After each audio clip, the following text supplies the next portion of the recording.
What's up, everybody? It's your man Rev, and you are now tuned in to another episode of Rated Rev, right here on the Buffalo Fanatics Network. Smash that like and hit the subscribe button. You know how we do. From week to week, we bring you that heat. So clear the tape. It's time to eat. Let's get it.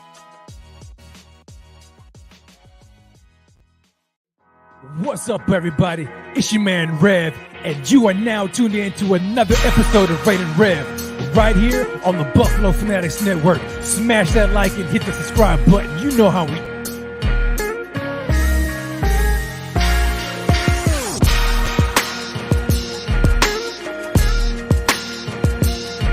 Buffalo Fanatics, what's going on, everybody? It's your man Rev. Please forgive me. Please forgive me. What's going on, everybody? So glad to be with y'all. Forgive the delay. I've been having some issues, man. Issues with Wi-Fi acting up in here. But we are back at it again. Ladies and gentlemen, it is your main man, Rev. Excuse the setup in here. You may see a little something in the background, but that's okay. I'm still working through things together, but we are here nonetheless, baby. We are here nonetheless. And y'all, it's been a while, man. It really has been a while, but I got to say this one time. Smash that like and hit the subscribe button if you haven't already done so. And this is a roll call, baby. Let me know where you're watching live from. In the house, baby. It's all good. It's all good. Where you watching from? I'm so glad to be back, my brother. Sword brother Joseph says good to see you back, man. He's glad to be back. I'm glad to be back. It's good to be back is what I'm trying to say. So y'all bear with me here as I work these kinks out. But hop on in here with me as we get ready for a pre-game edition of Rated Rev. I've got Xavier coming all the way from Mexico City. What's happening? Anthony Bradley coming in from Connecticut. What's happening, baby? Scott Blakely, my man. What's going on, baby? I've got people coming in from San Angelo. Lonnie Coffin from San Angelo, Texas. Sweat, Indianapolis, Indiana. What's happening? I've got Optimus Prime representing LA in the house. Yo, I've got Alaska coming through. Zachary Easterwood all the way from Alaska. People are popping in all over the place. Smash that like on your way in, baby. Let's get it popping. Man, I'm so excited to be here with you guys. So excited. But I don't want to wait anymore. Don't let me belabor the time. I'm already late as enough as it is. Having some issues, but it's all good. Let's jump right into the show. Let's jump right into the show. If this is your first time joining, it's your man Rev. I have been on a hiatus, my sabbatical. It's been a long time since I've been here. I had to take a break. Went through some things personally. A big transition in my family. We had to move all the way across the state and other things going on. But needless to say, it was a break that was much needed, but now I'm refreshed and rejuvenated and back in the saddle just before the regular season kicks off. There's been a whole lot that's gone on since I've been live, but I'm not going to rehash everything. You guys have been at. Trust me, I've been watching from a distance, so you ain't got to worry about me trying to go over everything that's happened. But I'm glad to be here. I'm glad to be here, and I'm excited for this preseason game, Bills versus the Steelers in Pittsburgh. And the reason I'm excited about this one in particular is because this is the game that the starters play. So we've got all the starters, for the most part, going to be playing. And I'm curious to see who plays, who doesn't play, who shows out, who doesn't show out, who shows up, and who comes up missing. You know what I'm talking about? Yeah, that's what I'm excited about, man. This is no longer going up against third string, second string team. No, This is mano y mano, first team on first team. So I'm very interested to see what that looks like. And I'm interested in your thoughts as well. I want to know what you think about this game coming up and who are your top players to watch. That's what we're going to be talking about in this show today. Who are the top players to watch? So smash that like, hit the subscribe button. You know, that's how we do it, baby. To those who are joining me live on Facebook, on YouTube, Twitter, what is going on? And to everybody who is listening via podcast or who will listen via podcast, what's going on? Let's get this thing popping, man. I see already a lot of names coming through who are excited to take a look at. Oh, hold on a second. I don't want to skip nobody. But my man Troy comes in and says, yo, Rev, skip me. My bad, Troy. Forgive me, man. There's a lot of y'all in here. I can't get to everybody, but I see you. Shout out to everybody in the chat right now. Sophia all the way from Hawaii. Prayers for y'all right now. No doubt with everything that's going on in Hawaii. Glad that you could be with me, Sophia, and the rest of Buffalo Fanatics Live right now. Let's go. So today's show, as I mentioned, we are talking about some of the top players to watch. But before we get into that, I have to talk about some of the things that just transpired recently within the AFC East. Namely, my thoughts on the new additions to the AFC East, Ezekiel Elliott and Dalvin Cook. I'm not going to be on here long talking about those two running backs, but I do want to touch on them just briefly, if you will allow me to do so. My thoughts, and I would like to know your thoughts as well on those additions to the AFC East. Make no mistake about it, ladies and gentlemen, the AFC East is stacking up. The competition is getting more and more fierce. The gap is closing. I don't necessarily believe that the Bills are just a shoo-in to win the division. Maybe that's a hot take. Maybe it isn't. I just think that it's getting closer. No doubt I'm going for the Bills 100%. But you would be hiding in a bubble or being one of the biggest Bills homers in the land if you think that this division is just going to be a cakewalk for the Bills. It is not going to be that easy, in my humble opinion. I am able to look at the landscape of the East, and I can see that the competition has gotten more and more fierce. And when I look at these two teams in particular, as we're talking about the newest additions, Ezekiel Elliott and Dalvin Cook, I can't help but think about how the entire East, but specifically these teams, look, they're trying to compete against the Bills. They are trying to dethrone the 3-time division winning Buffalo Bills. That's what they're trying to do. But when this news came out, initially, what I'm thinking about is this. The Buffalo Bills spent the last 3 to 4 years building a team to beat the Kansas City Chiefs. Right? Once Tom Brady left the division was up for grabs, and the Bills were just right there waiting to take over. And we did. 2020, boom, took it over. Right?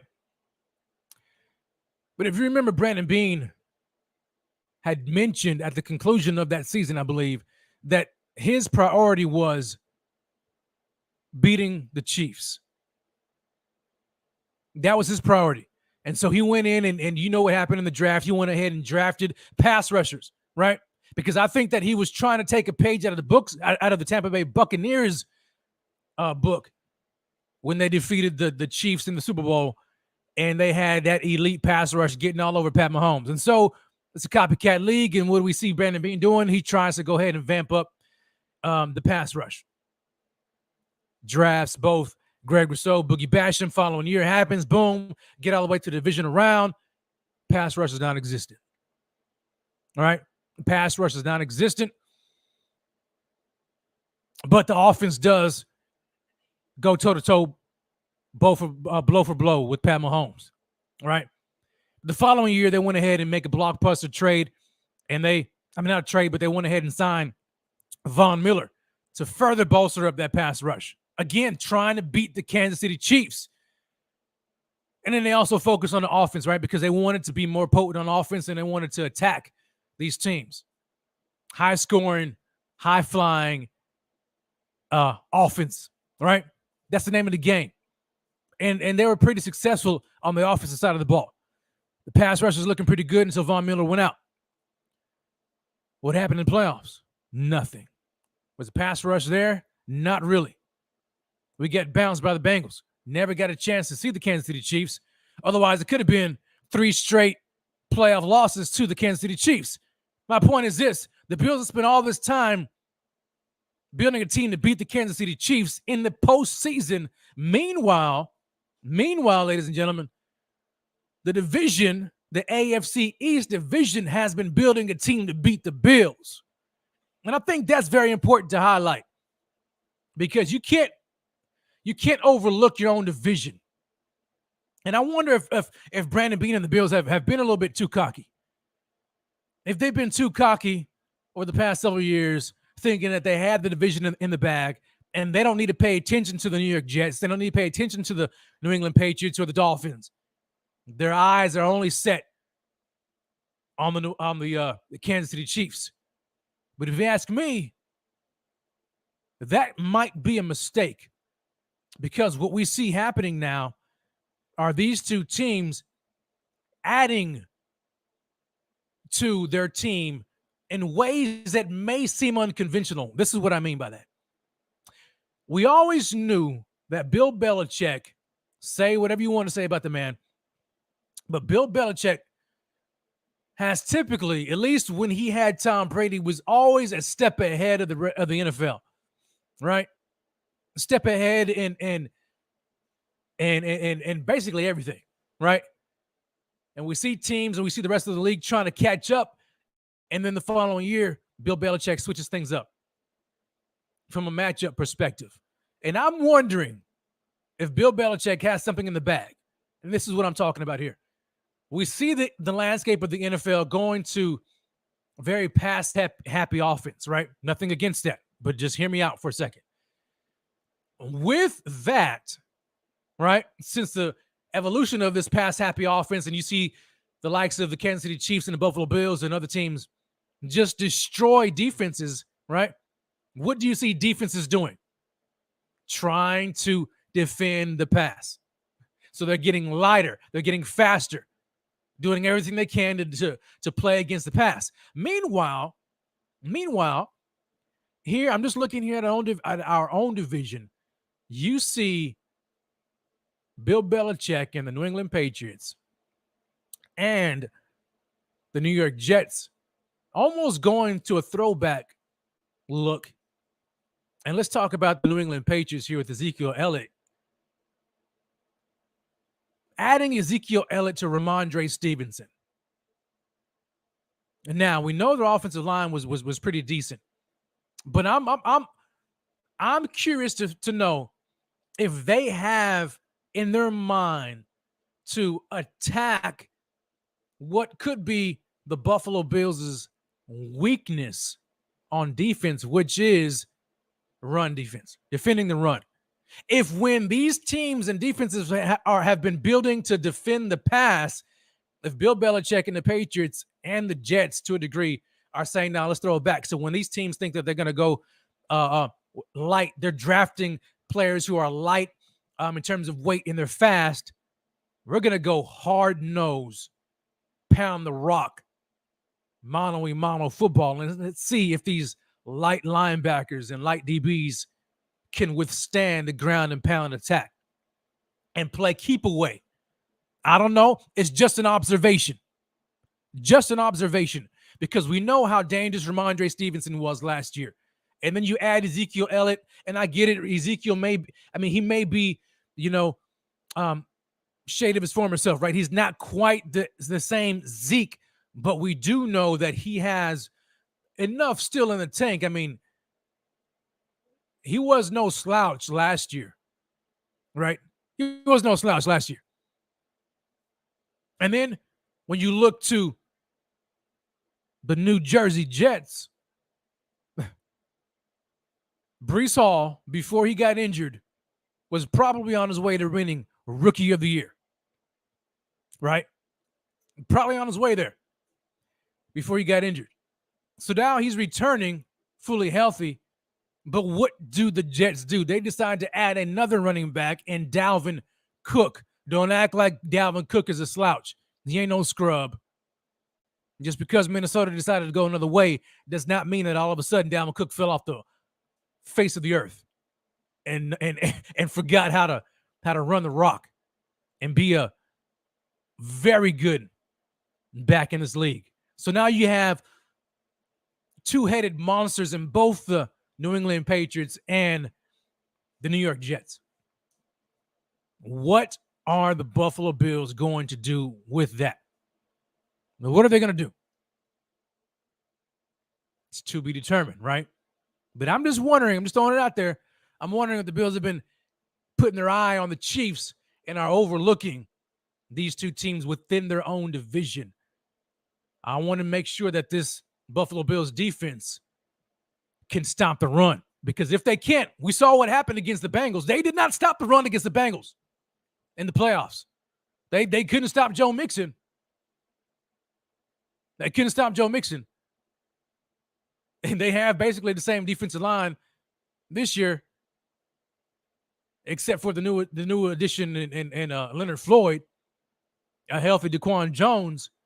They're not going to have Von Miller for a while, likely. So, I mean, we'll see.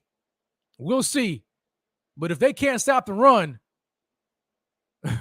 it could be lights out. No matter what they do in the back end with their secondary and trying to defend the Chiefs, if they can't get out of the I'm not trying to scare nobody. I'm just saying that's just an observation. But that was my initial thought when I saw Ezekiel Elliott go to the Patriots and then Dalvin Cook be added within the division to the Jets. We will see. Victor comes in. He says, my concern is when will Von Miller be 100% to help the Bills defense? Yeah, right. You know what I'm saying? I mean, we'll see. I mean, he looks like he's ready. I still think that they played slow. I think having Leonard Floyd takes pressure off of playing Von Miller week one.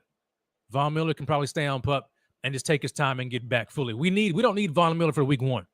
We need him for the postseason run. You know what I'm saying? That's what we need him for. I just want to make sure that we're able to stop the run. That's it. Because it starts up front. I don't care what you do in the back end. If you're weak and soft in the trenches, they don't matter. It does not matter. But anyway, let's keep it moving. You guys smash that like and hit the subscribe button for me. But let's talk about some of the top players to watch in this game right now. The Buffalo Bills against the Pittsburgh Steelers in Pittsburgh, baby, on the road. For me, when I look at this matchup here, and I'm not going to get like all in the weeds, right, and be super detailed about this. I mean, because at the end of the day, it is preseason, but there's still some things that I want to look at and some things that I'm looking forward to seeing. The players that I want to watch, and let me know in the chat some of your thoughts as well. Player number one has to be Josh Allen. I don't know how Josh Allen cannot be on the list, but he's on the list for me. I got to see Josh Allen, right? And I don't need to see a whole lot. I don't. For one, what I do not want to see is please, no Winter Soldier Josh, okay? I do not need to see Josh Allen feeling the need in preseason to scramble, run hop over a defender, try to stiff arm a defender. Go. I don't need to see that, Josh. I don't need to see that. Okay. What I want to see from Josh is just efficiency. That's it. I mean, Coach McDermott said that the starters are likely going to be playing with like a quarter or a quarter and a half. So just give me efficiency. Josh, throw the ball away. Do that for me. Do not put yourself in harm's way. We cannot get you hurt. Okay? God knows we can't have Josh hurt this game. Okay? Especially after last week when we saw the likes of Kyle Allen. We don't need to see that. Okay? We don't need to see the backup quarterback in there. Anyway, I'm not even going to get into that because I don't want to jinx it. But you guys feel it, right? You understand my level of concern with that? Yeah, Josh, stay in the pocket. Throw it away if you need to. Don't take off. Don't run. If it's easy, fine. Go ahead, do it. Run out of bounds. Because I guarantee you, the Steelers, look, they're going to want to hit you, and they want to hurt you. It is what it is. That's what they're trying to do. So just be efficient on offense, right? Don't play hero ball. Just be efficient. Dump it off. If you have to dump it off to James Cook out of the backfield all game long, so be it. I'm fine with that. Check down. Be captain, check down. I don't care. Just be efficient and move the ball. All right? That's what I want to see out of Josh Allen. Cool, calm, collected Josh. Please no Winter Soldier, man, okay? Number 2, I want to see Deontay Hardy.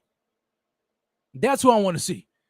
I don't know about you guys, but just my initial observation from Hardy, is it me or has he had a quiet offseason? I mean, I don't know about you, man, but look, I haven't really heard anything from him.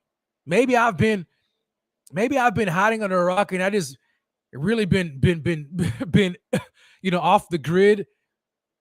But I hadn't heard anything from him. Outside of just like the other day, you see that little clip of him, Josh scrambling, and he throws across his body for about like 30, 40 yards down the field, and there he is breaking free behind the defense, and he goes for a long touchdown pass. But outside of that, I haven't really heard much from Deontay Hardy. And in the game last week, I caught it when it came on. My feed came on a little bit late, so I didn't see a whole lot from him. But I don't know, man. I saw a lot of Shakir and Andy Isabella. You know what I'm saying? But I ain't heard too much from Hardy. I need to see Hardy. I need to see that guy because we paid a decent amount of money to bring him on the squad this year. And a lot of hype has been like, this guy has the ability to not just be better than Isaiah McKenzie was, but to be that slot guy that Josh has been needing and been missing since Cole Beasley left, right? I just hadn't seen it. I hadn't heard it all off season, all camp long. And so I'm curious to know you guys' thoughts on it. Is it reason for concern with how quiet it's been about Deontay Hardy, or could they be keeping his usage under wraps? I don't know. Maybe they don't want other teams, maybe they want to keep a competitive advantage. They don't want other teams seeing too much about what they intend to do with Hardy. I don't know, but you better not let Andy Izzy get a leg up on you, my man, because we all know that there's like typically this shocking or this surprising cut in the offseason. After these preseason games is like a surprise cut. Hardy, don't let that be you. I'm not saying on my mama, but if this game, this game right here for Hardy is a lot, man. You know what I'm saying? Because, hey, if you don't show nothing and you let Andy Isabella come on here looking like Cole Beasley 2.0, running a 4.3, take your job off the street, that ain't going to be a good look. That ain't going to be a good look. So I got to see that. I got to see my man Hardy. I want to see why they signed him in the offseason and brought him here. Number 3, I have to see Spencer Brown. I want to see Spencer Brown. He did a decent job last game, right? But now you're playing against starters. You're playing against starters, namely TJ Watt on the other side of the ball. Yo, TJ Watt has been known to get the best out of him. He gets the best out of a lot of guys. Elite level pass rusher. Spencer Brown has been horrendous in pass protection. Horrendous. He's okay against the run, but he's horrendous in pass protection. We know that, right? So I need to see him against Watt. You don't have Josh scrambling, because what we've seen from Spencer Brown is as soon as Josh hikes the ball, right? I mean, he's beat off a snap already. For the most part, he gets beat off the snap very quickly. I don't need to see Josh Allen scrambling because Spencer Brown can't hold his own in pass protection. All right? I don't need to see that. But what I am seeing is my man, Scott Blakely, coming in with a super chat. Scott, what's happening, baby? He says, yo, Rev, welcome back. Seems moves and things are settling down with you. Your analysis was missed, and look forward to riding the season with you. 20-0, baby. First and foremost, man, Scott Blakely, I appreciate it. Thanks for the love, man. I'm glad to be back. Thank you for the kind words about my analysis, man. I really appreciate that, and I'm looking forward to the season as well. 20-0? Man, look here. Don't get me excited. I'm not jumping on there like I did last year. I'm just going to tell you right now. And Pierre ain't going to let me do it. But I will say this. I have been trying to just really be quiet about my expectations going into the season. I made it known at the end of last year, right, after that horrendous loss against the Bengals, that, I was fed up. Not going to lie. And I'm an emotional guy. I get my emotions involved. And I'm like, I'm done. I don't want to see nothing else. Look, I'm through. Until these guys can show me better coaching and better performance in the postseason, I'm not buying it. They can do whatever they want to do in the regular season. Show me how they act in the postseason. That was my intention going into this season. All off season, I had my mind set on doing that until, ladies and gentlemen, the national media decided to go with this narrative that the Buffalo Bills are no longer competent. The Buffalo Bills are worst team in the AFC East. All of this, you know what I'm talking about, all over Aaron Rodgers and the New York Jets and the Miami Dolphins, and we see what's going on and all this kind of stuff. The crazy takes from the national media and the narratives that are already going out about the Buffalo Bills are not going to win the East and all of this, and they've missed their window. I was just going to be quiet. And play it cool all season into the postseason. Excuse me. But they're about to pull me. They're about to pull it out of me. But I ain't going to go there just yet. But I just want to warn y'all, they may bring it out of me. Okay, they just might do it. But anyway, so yeah, I'm looking forward to it. I want to see how they perform. And this is going to be a good indicator for me. The first, couple quarters right now. I want to see what they do. I don't want to see the starters. But getting back to Spencer Brown, I have to see Spencer Brown against Watt and against this pass rush that we're going to see be unleashed against the Buffalo Bills offense. I want to see improvement because, if we can see improvement out of Spencer Brown in pass protection, I think that's going to help tremendously, right? Josh Allen is going to do his thing. That's what he does. But I don't need to see hero Josh, right? I don't want to see it. We know what he can do. We know what Pat Mahomes can do, right? We saw what happened. We know how elite Pat Mahomes is. But that Super Bowl loss when they got shellacked by the Tampa Bay Buccaneers because their offensive line was atrocious.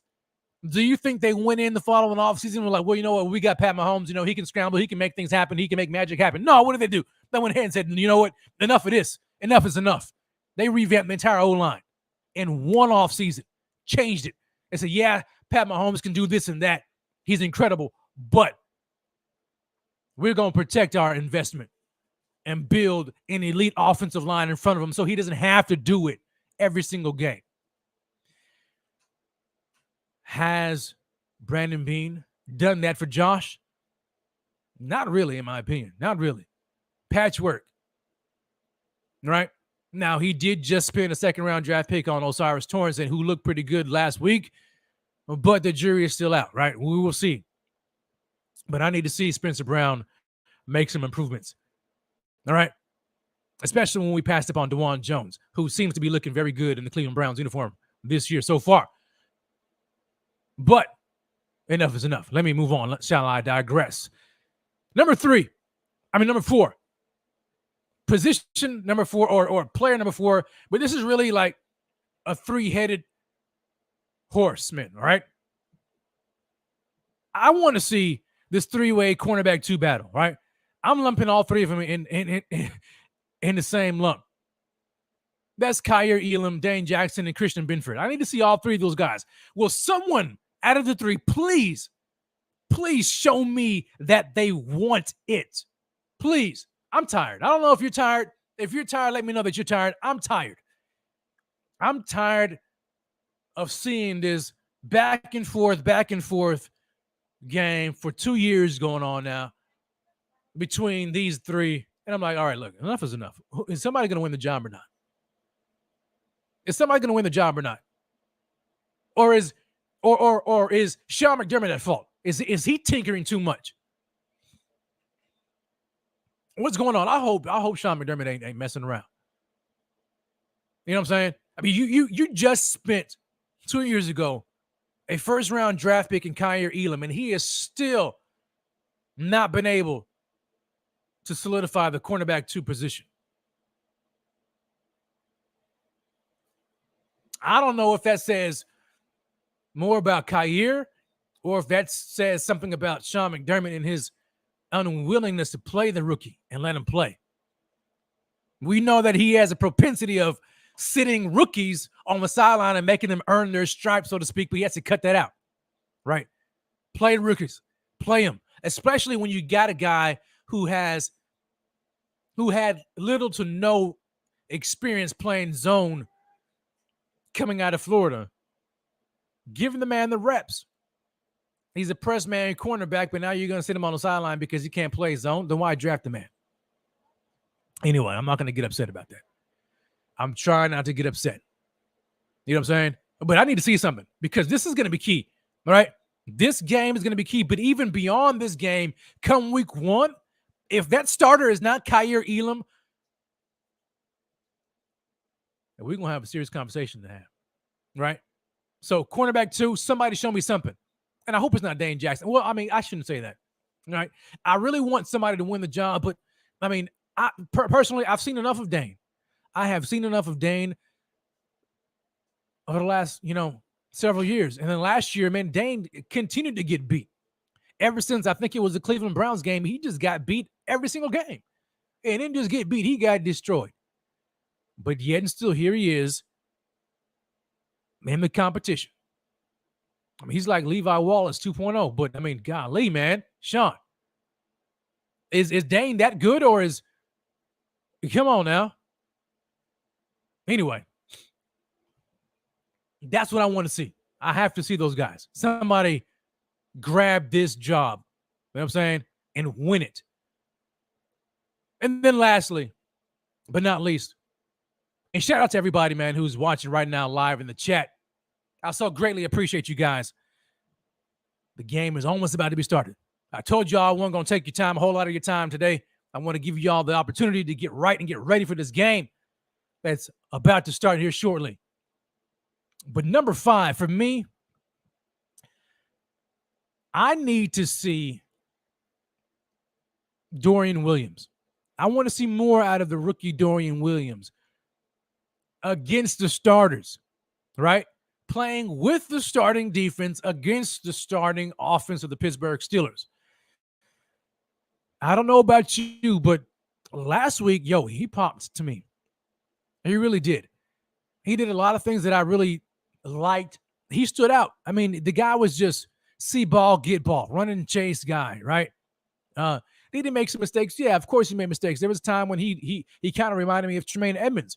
You know what I'm saying? Getting swallowed up by offensive linemen in the run game. I think that was Quentin Nelson who got him.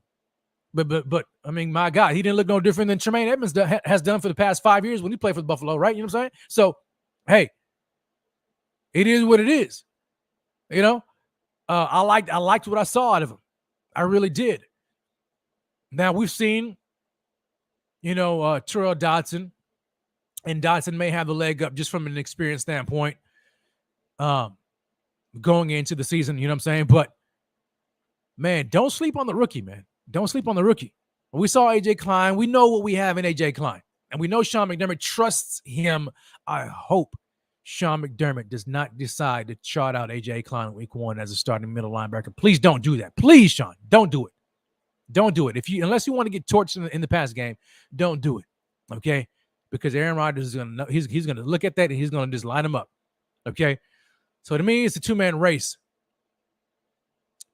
Dorian Williams, Terrell Dodson. Sorry, Terrell Bernard. Injury happened. It seems like he's out of the race right now, at least momentarily. I want to see more out of the rookie against the Pittsburgh Steelers. I want to see it. I think that he can actually do it. I think he's ready. I think he's ready, man. I really do. I really do. Get the guy involved, right? I mean, I know, granted, he's not a first-round draft pick like Tremaine Edmonds was, but just play the guy. Play him. Show me more. I want to see if it's too much for him to handle. I know as a middle linebacker in their defense, they have the responsibility of calling the defense, but, I mean, golly, man, is it that difficult to just let Matt Milano do it and still play Dorian? Like, just don't let him make the calls? I mean, I don't know. I don't know. I'm not in that locker room, you know what I'm saying? But I'm a coach, but I want to see more out of him. I want to see more out of him. So those are my top 5 players to watch. Top 5 players to watch in this game against the Pittsburgh Steelers. Now, who are your top 5 players? I want to take this time right now before we shut it down and go through the chat real quickly and see if I see any names that popped off that I haven't seen that I didn't call out. That's what I want to see. Scott Blakely, funny man. Scott Blakely says, yo, Hardy, who? That's what I'm saying. That's what I'm saying. He just might end up on Rico's milk carton candidate. You know what I'm saying? I mean, because I have not seen or heard anything from him. I haven't. I've seen here, let me see here. I just saw somebody, Justin Shorter. Justin Shorter, your monkey business says, I want to see Justin Shorter more. Dude is a freak athlete, big wideout. I think we're definitely going to see him in the second half. All right. Because there definitely are some guys who are battling for the bottom end of the roster. Right. I mean, and I'm sure the rest of the guys, on the team will talk about it after the conclusion of the final preseason game about, all right, who's going to get cut, who isn't going to get cut, who's going to make this roster, what are some of the position battles, the bottom of the roster guys. But Justin Shorter definitely is one of those guys, and he could be a practice squad candidate. He looked pretty good. But, I would like to see him, and I think we're going to see him along with some of the other guys, Tyrell Shavers and amongst others, right? Definitely going to see some more of those guys. Anybody else? I sure enough want to see James Cook. I liked what I seen out of James Cook, right? I did.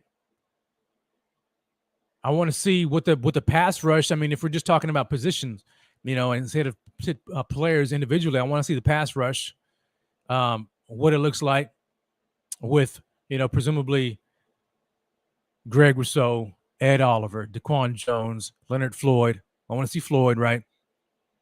What that NASCAR package could look like, especially with Von Miller out, because this is something that we're going to have to get used to before Von Miller comes back and returns to action, So there's just that, man. And honestly, I don't even care if the Bills win this game. I don't. If they win or lose, it doesn't make any difference to me. I just want to see efficiency out of the offense and competency out of both offense and defense. Don't embarrass yourselves, right? Act like you've been here before, and do that. Now I started to put Dalton Kincaid. I haven't seen anybody list his name on here. I started to see Dalton Kincaid because I would like to see more of him. But I figured that, that would be a common name And also, I'm wondering if they just might not want to show too much. You know what I'm saying? I think once the regular season rolls around, we're definitely going to see a whole lot out of Dalton Kincaid and this 12 personnel set. But I don't think they're going to show a whole lot in the preseason. We may see a sprinkle here and there, but I wouldn't bet on seeing a whole lot as far as Dalton Kincaid goes in the offense from a passing game perspective. Right. So those are my top 5 players to watch in this game. Ladies and gentlemen, I have heard and read some of the comments, and I've seen some of yours. I am excited about this game, no doubt. I can't wait for it. It's about to start here shortly. So however you guys are about to watch it, man, enjoy the game. And as always, baby, hold on. First and foremost, let me go ahead and hit the music, man. I got to hit the music, right? I got to hit the music. Here it is. There we go. And as always, baby, race. And as always, go Bills. I'll holler at y'all later. Let's get it poppin'.